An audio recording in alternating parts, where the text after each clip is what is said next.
Balderman, just to start, when were you first notified about this meeting? And from what you understand, what was the purpose of this caucus? Well, with everything that I have going on, I don't attend all the mayor's meetings that exist out there. But through the caucus, I just found out last week that there was going to be this meeting that was proposed to meet with Mayor Johnson to discuss the migrant busing issue. It was supposed to be today, right? Got postponed Yes. because of the weather. Um, do you think that's really why it got postponed? Well, aside from being mayor, I'm also a school superintendent, and all my kids were able to make it to school today. So I don't know why a cold day would be a reason to cancel a meeting, especially if it's something that everyone felt was that important. Explain to me your reason for not attending. And then I understand several other mayors weren't planning on attending. So, right. So, I mean, I can't speak for anyone else. I can just speak for myself. As you know, I had a conversation on this program about an ordinance that we passed, an executive order that I passed, and an ordinance that we passed, talking about busing coming here and not allowing anyone to get off in our community from the buses. That we would be directing them to Chicago. I think there's a disconnect. The way that Chicago is handling this migrant crisis is something personally that I can say, I'm not happy about. We certainly want to work with everybody, including the mayor of Chicago. If he wants to tell us where he wants these buses to go, we're happy to send him to that location. He could certainly articulate that with the governor of Texas.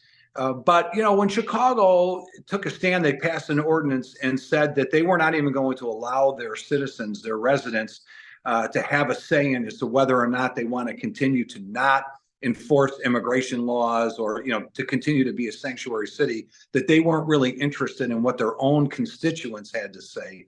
I think that speaks volumes.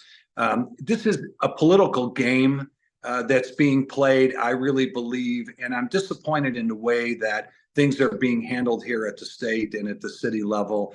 And quite honestly, we're happy to treat everyone in a humane way. But as the mayor, I've got a lot on my plate, and I'm not going to be caught up in this political nonsense.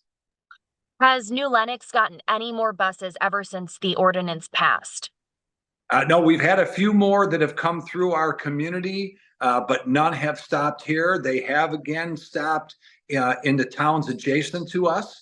And then were sent on their way. But no, we haven't. And again, I want to reiterate, we understand the crisis, the humane issues that are here, and we feel horrible for so many people that are just looking for a better way of life.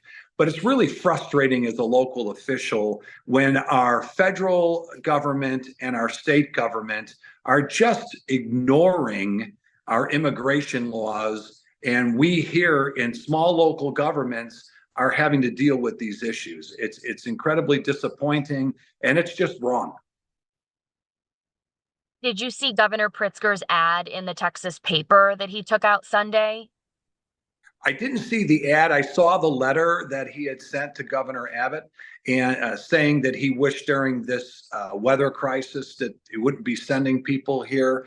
I understand that. I mean, this is difficult, but the reality is, my understanding is that a lot of the people are requesting to come to these cities. So they're being sent where they're requesting to go. You cannot say we're a sanctuary state, we're a sanctuary city, and say, but only during warm weather days.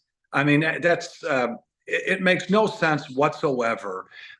This is an absolute failure at our border. And like I told you the other day, you've got this crisis for people that's becoming a national security crisis within our borders. And the federal government and our state government are dropping the ball here.